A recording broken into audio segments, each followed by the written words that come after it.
నిలబడి చెప్పడానికి దేవా మీరే నాకు సహాయం చేస్తారమ్మని మీ సహాయాన్ని కోరుకుంటూ యేసుప్రభు వారి శ్రేష్టమైన నామమున ప్రార్థిస్తున్నాను తండ్రి, ఆమేన్.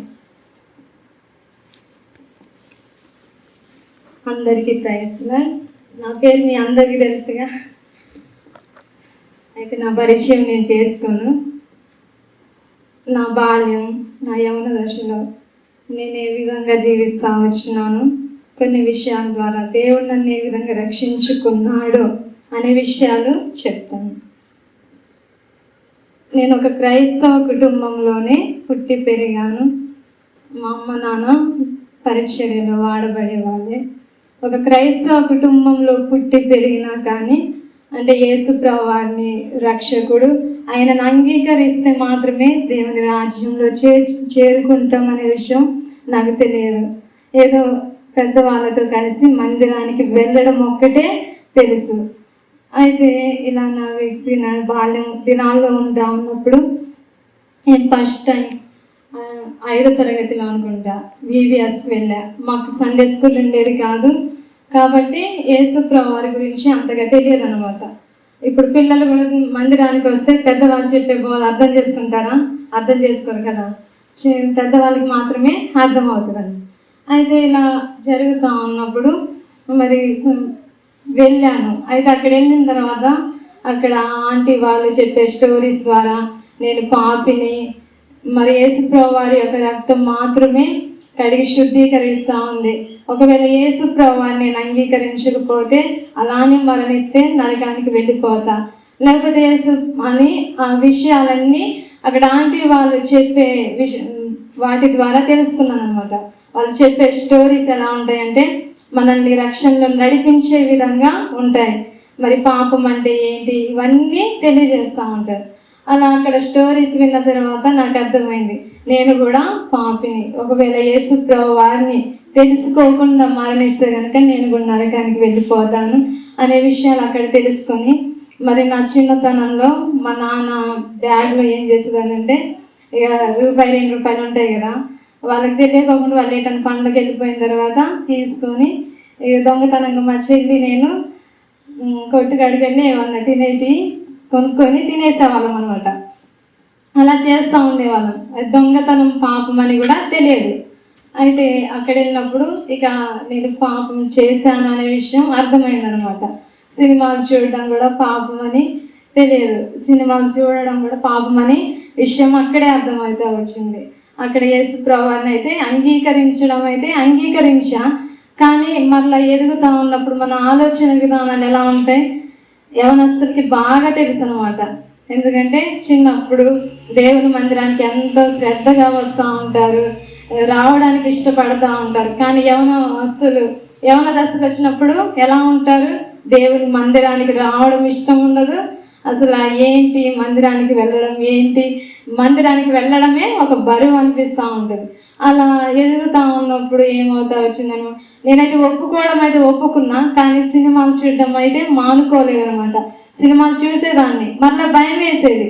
మరలా దేవుని దగ్గరికి వెళ్ళి పాపం చేశాను ప్రభా నన్ను క్షమించడం, ఇదే అలవాటు అనమాట నాకు చిన్నప్పటి నుంచి. అయితే ఇక 2వ రాకడ గురించిన భయం ఎక్కువ ఉండేది. యేసుప్రభు వారంటే దొంగ వలె వస్తారు కదా, ఒకవేళ పాపంలో ఉంటే విడిచిపెట్టబడతాం. దొంగ అంటే రాత్రి వస్తారు కదా, యేసుప్రభు వారు రాత్రి వస్తారు, మనకు అర్థం కాదు. అంటే నేను పాపం చేశా కదా ప్రభు నన్ను క్షమించండి అంటే ఆయన క్షమించేస్తారు, ఏం కాదు అనేసి సినిమా చూసి రావడం, మళ్ళా క్షమాపణ కోరుకోవడం అనమాట. మా అమ్మ వెళ్ళనిచ్చేది కాదు, కానీ ఇక చాటున ఇంటి వెనక్కి వెళ్ళినట్టు వెళ్ళిపోయి, కొంచెం మా అత్తయ్య వాళ్ళ ఇల్లు అంటే కొంచెం దూరంలో ఉంటుంది అనమాట. శివరిల్లు ఉంటుందా అంత దూరమో సెంటర్ వరకు ఉంటుంది.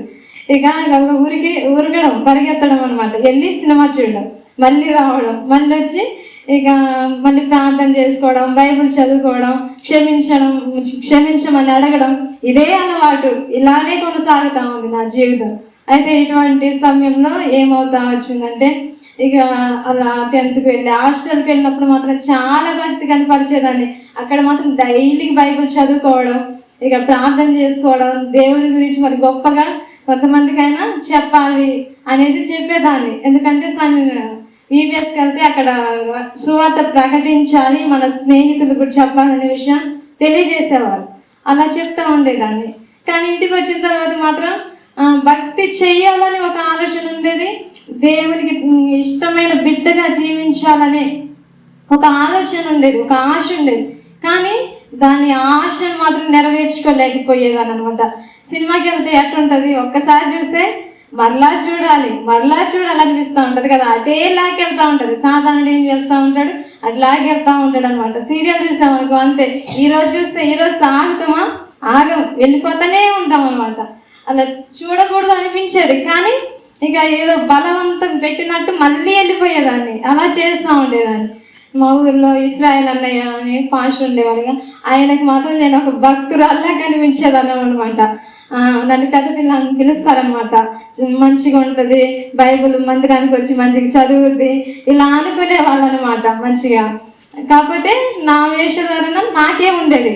ఇక మందిరానికి వెళ్ళినప్పుడేమో ఒక భక్తి పరులాగా కూర్చొని రావడం, కానీ కూర్చోబుద్ధి కూడా అయ్యేది కాదు. మందిరంలో వాక్యం చెప్పి అంతవరకే ఇక కూర్చొని వాక్యం వినడం.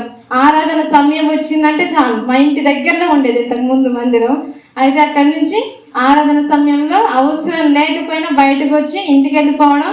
ఇక మళ్ళీ ఎప్పుడైతే సెకండ్ వర్తమానం స్టార్ట్ చేస్తారో ఆ సమయానికి వచ్చి మందిరంలో కూర్చోవడం. ఒకవేళ ప్రార్థన చేస్తూ ఉంటే నిటారుగా కూర్చోనేదాన్ని కాదు, ఎలా అంటే ఇక పడుకున్నట్టు కొంతమందిని చూస్తూనే ఉంటారు, అలానే ఉంటారు అనమాట.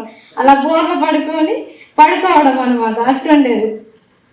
ఎప్పుడు అయిపోద్దా మందిరం, ఎప్పుడు వెళ్ళి టీవీ కాడ కూర్చుందామా అని ఇదే ఆలోచన ఉండేదన్నమాట. అలా చేస్తూ ఉన్నటువంటి సమయంలో ఇక 10th అయిపోయింది. ఒక ఆలోచన ఉండేది ఏంటంటే, నేను బైబిల్ అంతా కంప్లీట్ చేసిందంటే 10thలో కంప్లీట్ చేశాను, స్టార్ట్ చేసేదాన్ని, మళ్ళీ వదిలేసేదాన్ని, మళ్ళీ ఆది కాండానికి వెళ్ళేదాన్ని, ఆది కాండం, నిర్గమకాండం, లేవికాండం ఎక్కడ దాకా వెళ్ళిపోయి హాస్టల్లో చదివేదాన్ని మార్నింగ్ టైంది. కానీ ఇంట్లో చదివేదాన్ని కాదు. కాకపోతే రాత్రి పూట కొత్త నిబంధన అది మాత్రం డైలీకి చదివేదాన్ని, ఇంట్లో అయినా మరి హాస్టల్లో ఉన్నా కూడా. అయితే అటువంటి పరిస్థితులు. మరి నేను 7th క్లాస్ చదువుతా ఉన్నప్పుడు మా అమ్మకి బాగాలేదనమాట, ఎప్పటికీ బాధే అనేది. అయితే మా పెద్దమ్మ వాళ్ళ దగ్గర వెళ్ళాము, భద్రాచలం వెళ్తే అక్కడ మా పెద్దమ్మ వాళ్ళు అన్నారుగా, మేము రాముడిని పూజిస్తూ ఉన్నాం, వాళ్ళని పూజిస్తూ ఉన్నాం, మీరు నిజమైన దేవుని నమ్ముకున్నామని చెప్తారు కదా, మరి ఎందుకు నీకు తగ్గట్లేదని మా అమ్మని కొంచెం వాళ్ళు అన్నిలంటే అలానే మాట్లాడతారనమాట. అలా మాట్లాడారు. అప్పుడు చిన్న వయసుగా నా ఆలోచన ఎటు వెళ్ళిందనమాట, అవును కదా, మరి మేము మందిరానికి క్రమంగా వెళ్తాం, మాకెందుకు బాధలు శ్రమలు అని అనుకున్నాను అనమాట. అలా అనుకొని ఇక అవును దేవుని విడిచిపెట్టేద్దామనే ఒక మనసు వచ్చింది. అటువంటి సమయంలో నాకు బైబిల్ చదివే అలవాటు. హెబ్రీయులకు రాసినటువంటి పత్రికలు చదువుతూ ఉన్నప్పుడు, జీవము గల దేవుని విడిచిపోనట్టి భ్రష్ట హృదయం మీలో ఎవరి అందైనా ఉందేమో జాగ్రత్తగా చూచుకొనుడి. ఈ వాక్యం నన్ను దర్శించిందనమాట చదువుతా ఉన్నాను. అవును కదా, నేను దేవుని విడిచిపెట్టి వెళ్ళిపోవాలనుకుంటా ఉన్నా, కానీ దేవుడు నాతో మాట్లాడుతూ ఉన్నాడు అనేసి ఆ సమయంలో ఇక మళ్ళీ దేవుణ్ణి నమ్ముకొని ఉండాలి అని మరలా అనుకున్నాను అనమాట. కొన్ని వాక్యాల ద్వారా ధైర్యపరచబడేదాన్ని. ఈ లోకంలో శ్రమలు అది సామాన్యంగా వస్తాయి, అవి అన్యులకైనా దేవుని నమ్ముకున్న పిల్లలకైనా. కానీ మన విశ్వాసం అనేది ఆ శ్రమల్లోనే పరీక్షింపబడుతుంది, అందులోనే మన విశ్వాసాన్ని కనపరుచుకోవాలని పేతురు రాసినటువంటి పత్రిక. ఇలా దేవుని మాటలు ఏమో గుర్తొస్తా ఉన్నప్పుడు ధైర్యం వచ్చేది, మళ్ళీ పరిస్థితులను చూస్తూ ఉన్నప్పుడు ఏమో దేవుని విడిచిపెట్టాలని ఒక ఆలోచన వచ్చేది అనమాట. కానీ ఎవరికి చెప్పుకునేదాన్ని కాదు. నా మనసు ఎవరికి తెలుసు, దేవునికి తెలుసు కదా, ఆయన మాత్రమే నాతో మాట్లాడుతూ ఉండేవాడు అనమాట. ఇలా 10th అయిపోయింది. నెక్స్ట్ ఇంటర్ జాయిన్ అయ్యాను. ఇంటర్ జాయిన్ అయిన తర్వాత ఇక ఫస్ట్ ఇయర్లో నా కాళ్ళు జాయింట్ అనేది వీడిపోయి ఇక ఆగిపోయింది. తర్వాత మళ్ళీ జాయిన్ అయ్యి ఫస్ట్ ఇయర్ కంప్లీట్ చేశాను. కంప్లీట్ చేసిన తర్వాత సెకండ్ ఇయర్ మళ్ళీ మా కాలేజ్ని తీసేశారనమాట, సెయింట్ పాల్స్ అని. దాన్ని తీసేస్తే మళ్ళీ మదర్ తెరెసాకి వెళ్ళి జాయిన్ అయ్యా. అక్కడ వెళ్ళా, ఈ సంవత్సరం అయినా మంచిగా చదువుకోవాలి, మంచి మార్క్స్ రావాలని అనుకున్నంత ఆశతో చదువుకుంటా ఉండేదాన్ని. అటువంటి సమయంలో మా నాన్నకి నాకు ఏదో చిన్న గొడవ వచ్చి, ఇక నాన్న నీకు జాబ్ చేయడం అంటే ఇష్టం కదా, నేను జాబ్ చేయను, నేను చదువుకోనని మా నాన్న మీద కోపంతో ఒక 2 రోజులు 3 రోజులు కాలేజ్కి వెళ్ళడం బంద్ చేశాను. బంద్ చేసి మళ్ళీ ఎందుకో తెలియదు కానీ చాలా భయం అనిపించేది. కాలేజీకి మళ్ళీ వెళ్ళాలనిపించేది. భయంతో ఇక అలానే ఆగిపోయాను అనమాట. ఇక వెళ్ళబుద్ధి కాక అంతకుముందు ఒక కళ ద్వారా ఏదో శత్రువైన పాములాగా వెంటాడుతూ, ఒక ఆడ మనసులాగా నన్ను వెంటాడుతూ నన్ను ఇబ్బంది పెడతా ఉందంటే కళ వచ్చింది. కానీ దాన్ని పట్టించుకోలేదు. చదువుకుందామంటే చదువునివ్వట్లేదు అన్నట్టుగా ఆ కళలో ఉందనమాట. అంతకుముందు మా నాన్నతో వచ్చిన గొడవతో ఇక మానేసుకొని ఇక కాముండేదాన్ని. చాలా నిరాశ జీవితంలో. ఎందుకు పుట్టాను, ఎందుకు బ్రతుకుతా ఉన్నా, ఎందుకు ఈ జీవితం, చనిపోయినా బాగుండే అనే ఆలోచనలు వచ్చాయి అన్నమాట. కానీ చనిపోతే ఎక్కడికి వెళ్తాం, నరకానికి వెళ్తాయి కదా, కాబట్టి నేను చనిపోకూడదు, కానీ బ్రతికే ఉండాలి అని ఆ భయంతో ఇక అలా అని హృదయంలో నెమ్మది ఉండేది కాదు. నేను మందిరానికి వెళ్తా ఉన్నా కదా, మరి దేవుడు సమాధానాన్ని కలగజేస్తాడని, దేవుణ్ణి అంగీకరిస్తే హృదయంలో చాలా ఆనందం ఉంటుందని చెప్తా ఉంటారుగా. మరి నా హృదయంలో ఎందుకు ఆనందం లేదు, ఎందుకు చింత, భయం ఇటువంటివి ఉంటా ఉన్నాయని ఆ సమయంలో అనిపించేది అనమాట. ఆ బాధను మర్చిపోవడానికి సినిమా కాడ కూర్చుంటే కొంత సమయమైనా ఏం గుర్తు రావు కదా అనేసి ఇక తప్పించుకొనైనా సినిమాకి వెళ్ళి అక్కడ కూర్చోవడం ఇలా చేసేదాన్ని అనమాట. అటువంటి సమయంలో ఏమవుతా వచ్చిందంటే, ఇంకొక విషయం చెప్పా కదా, నేను బైబిల్ అంతా చదివానని, ఎక్కడ కూడా సినిమాలు చూడొద్దని వ్రాయబడి లేదు. కాబట్టి సినిమాలు చూడడానికి అవకాశం ఉంది, చూడొచ్చు అని ఒక ఆలోచన నాలో ఉండేదన్నమాట. బైబిల్లో రాయబడలేదు కాబట్టి చేయొచ్చు, దేవుడు చూడకూడదంటే బైబిల్లో రాసి ఉంచేవాడు కదా అనుకునేదాన్ని. అటువంటి ఆలోచన అనమాట. కానీ సేవకులు కావచ్చు, సండే స్కూల్స్ కాకపోతే VBS టీచర్స్ కావచ్చు, సినిమాలు చూడకూడదని చెప్తారు. ఎందుకు చూడకూడదు అనేది క్లారిటీ అనేది నాకు తెలియదు అనమాట. అటువంటి పరిస్థితుల్లో అక్కడ వెళ్తా ఉన్నప్పుడు మా అత్తయ్య వాళ్ళు ఇక రాజమండ్రి జాన్ వెస్లీ పాస్టర్ గారని, మరి ఎంతోమంది వాక్యం విన్నారో తెలియదు కానీ అక్కడికి ఒకసారి వెళ్ళారనమాట. వెళ్ళి వచ్చిన తర్వాత ఇలా చెప్తా ఉన్నారు. ఏమనంటే, ఇక చిన్ని ఇలా మేము రాజమండ్రి వెళ్ళాము, అక్కడ అన్నయ్య అయితే చాలా బాగా వాక్యం చెప్పారు, బాగా చెప్తారు, బాగా పాడతారు అని చెప్తే నేను అనుకున్నాగా, నాకు బయట సేవకుల గురించి తెలియదు అనమాట. అసలు ఓన్లీ మన లోకల్ వాళ్ళు, మన హెబ్రోన్ సహవాసం సంబంధించిన వాళ్ళు చెప్పేది మాత్రమే తెలుసు. నాకు అనిపించేది ఈ రోజుల్లో అంత మంచి వాక్యం చెప్పే వాళ్ళు ఎవరున్నారా, నేను ఎప్పుడు వినలేదనమాట బయటికి వెళ్ళి. అలా అనుకొని నేను అనుకున్నా కదా, ఇక సర్లే అని మా అత్తయ్య వాళ్ళ దగ్గర వెళ్తే, వాళ్ళు చర్చికి వెళ్ళే వాళ్ళే కానీ వాళ్ళు కూడా సినిమాలు చూస్తారనమాట. వాళ్ళ దగ్గర వాక్యం పెట్టారు. 1 గంట టైంలో శుభవార్త ఛానల్లో జాన్ వెస్లీ అన్న వాక్యం వస్తుంది అనేసి పెట్టారనమాట. పెడితే అక్కడ అన్నయ్య చెప్తా ఉన్నారు ఏంటంటే, దేవుడు నీకు ఇచ్చినటువంటి కన్నులతో చూడకూడని వాటిని చూస్తూ ఉన్నావు, వినకూడని వాటిని చూస్తూ ఉన్నావు, ఇది పాపం అనే విషయం చెప్తా ఉన్నప్పుడు ఆ మాటలు నా హృదయం చాలా తాకాయి అనమాట. అవును కదా, నేను కూడా సినిమాలు చూస్తూ ఉన్నా, చూడకూడదని చెప్తారు కానీ నేను చూస్తూ ఉన్నా అనేసి ఆ సమయంలో అనుకొని సర్లే ఇక వాక్యం అయిపోయిన తర్వాత ఇక సినిమా పెట్టారు. నాకెందుకు అక్కడ అస్సలు ఉందని అనిపించట్లేదు అనమాట. ఇక్కడ నుంచి ఎలాగైనా వెళ్ళిపోవాలని. అంతకుముందు సినిమా దగ్గరికి వెళ్తే ఏమనిపించేది అంటే, ప్రశాంతి ఇప్పుడు కనుక యేసుప్రభు వారు వచ్చారనుకో నీ పరిస్థితి ఏంటి అంటే నేను అనుకునేదాన్ని కదా, వెంటనే. కానీ ప్రభు రాకడం ఎలా ఉంటుంది, రెప్ప పాటనంట ఇట్ట తెరిచి కళ్ళు మూసి కళ్ళు తెరిచేలోపు జరిగిపోద్ది. ఇక ప్రభు దగ్గరికి వెళ్ళిపోతారు మృతులైన వారు, ఇక సజీవులైన వారు అని ఉంటుంది కదా. కాబట్టి నేను అనుకునేదానిగా ఒక్క చిన్న ప్రార్థన చేస్తాను, నేను పాపిని నన్ను క్షమించండి, కానీ దానికన్నా స్పీడ్గా అయిపోద్ది ప్రభు రాకడం అనమాట. ఇక అలా అనుకునేదాన్ని అనమాట. భయం వేసేది కానీ అట్టే కూర్చొని ఉండేదాన్ని. కాకపోతే అన్నయ్య వాక్యం విన్న తర్వాత ఇక వెళ్ళిపోవాలని అనిపిస్తా ఉంది. ఇక వచ్చేసి ఇక ప్రార్థన చేసుకొని తీర్మానం తీసుకొని ఇక బైబిల్ చదువుకుంటూ అలా మళ్ళీ వెళ్ళేదాన్ని. కానీ వాక్యం వినడానికి వెళ్ళేదన్నమాట. ఆ సమయం వస్తే వెళ్ళి వాక్యం వినడం రావడం, కానీ నాకు సహవాసం లేదు. మందిరానికి వెళ్ళేదాన్ని, కాకపోతే ముందే కూర్చునేదాన్ని, కానీ ఒక్కరికి ప్రైజ్ లాడ్ చెప్పేదాన్ని కాదు. ఎవరు కూడా నాకు తెలియదు, అంత పరిచయం కూడా ఉండేది కాదు. వచ్చేసేదాన్ని అనమాట. ముందే అయిపోగానే లేవడంతోనే ఇంటికి వచ్చేయడం, ఇది అనమాట. అయితే అలా ఉన్నప్పుడు అలా 1 నెల రోజులు ఓపిక పట్టుకొని సినిమా చూడకుండా ఉన్నా. కానీ మళ్ళీ ఒకసారి వెళ్తే వాళ్ళ దగ్గర సీరియల్ చూస్తూ ఉన్నారు. ఏదో పని మీద వెళ్ళి అది చూడకూడదనే చూసి ఇక స్టాప్ అయిపోయా, అక్కడే ఆగిపోయా. ఇక ఇలా ఉండేదనమాట. ఇంకా నేను జయించలేను ప్రభా, నా వల్ల కాదు, ఇది చేయించడం అంటే మీరే సహాయం చెయ్యాలి అని మనసులో ఇక అలా ప్రార్థించుకున్నా. అలా అనుకున్న తర్వాత ఇక అలా ఆగిపోయిన తర్వాత నెక్స్ట్ ఇస్రాయల్ అన్నయ్య చనిపోవడం, మందిరం తీసుకొచ్చి ఆ టైంలో కూడా నేను రాలేదనమాట. ఇక ఇక్కడ వచ్చి తీసుకొచ్చి కట్టడం ఇలా చేశారు. అప్పుడు నాన్న వాళ్ళు త్రాటి వరకు వెళ్ళేవాళ్ళు కదా, వాళ్ళతో పాటు ఇక వెళ్ళిపోయేదాన్ని అనమాట. ఇక్కడ దూరం అయిపోతుంది మందిరం అనేసి. అటువంటి సమయంలో మందిరం స్థలం కోసం అందరూ జామాయిలు నరకడానికి వెళ్తా ఉన్నారు. అమ్మ మాత్రం అక్కడే వెళ్ళేది ఊర్లోనే. అయితే అమ్మని కృష్ణవేణక్క అని ఒక సిస్టర్ అడిగిందంట, ఇలా ఆమె అడగలేదులే కానీ అమ్మ వచ్చింది, అందరు పనికి వెళ్తా ఉన్నారు, నాకు ఆరోగ్యం బాగుండేది, నేను వెళ్ళేదాన్ని. అంటే అప్పుడు అనిపించింది అందరు చేస్తూ ఉన్నారు, మా ఇంట్లో వాళ్ళు ఎవ్వరు వెళ్ళి చేయకపోతే ఎలా ఉంటుంది, బాగోదు కదా అని నా మనసులో అనిపించి సరే అమ్మ నేను వెళ్తాలే అనేసి అన్నా.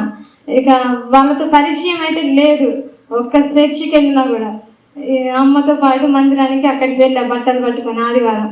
అలా వెళ్ళి ఇక శిరీష అనే అమ్మాయి అనమాట, అమ్మ జూనియరే కానీ ఆమెతో కూడా ఎప్పుడు అంతగా పరిచయం కూడా లేదు. అలా మామూలుగా వాళ్ళతో కలిసి అక్కడికి వెళ్ళిన తర్వాత ఇక ఆమె నేను అప్పటి నుంచి బాగా కలిసి ఉండేవాళ్ళం అనమాట. అలా వెళ్ళి పని చేసి నాకైతే నా వల్ల కాలే. అక్కడ రాత్రి అంతా నిద్ర ఉండేది కాదు, రాత్రి పని చేయాలి. జామాయిలు తొక్కలు తీసేదనమాట. రాత్రి సాయంత్రం 5 గంటలకి అలా స్టార్ట్ చేసేవాళ్ళు. ఇక మార్నింగ్ 6, 7, 8 కూడా అయ్యేదనమాట. 8 గంటల వరకు అన్నా 9 గంటల వరకు అని ఉండేది. ఆ రాత్రి అంతా నిద్ర ఉండేది కాదు. పగలేమో రేకులు కదా, ఆ రేకులు వేడికి నిద్ర పట్టేది కాదు. బాగా ఎండలు, మెయిన్ లాస్ట్లోనూ నాకు అంతగా గుర్తులేదు కానీ ఆ సమయంలో నిద్ర ఉండేది కాదు, రాత్రి నిద్ర ఉండేది కాదు. ఎందుకు వచ్చానా అని ఒకవైపు అనిపించేది అనమాట. మళ్ళీ ఒకవైపు అనిపించేది కదా, ప్రభా నేను నీ పనికి వచ్చాను కదా ఇక్కడ చేయడానికి, నా జీవితంలో నేను ఏదో ఒకటి నేర్చుకోవాలని మళ్ళీ ఒక ఆశ హృదయంలో ఉంది అనమాట.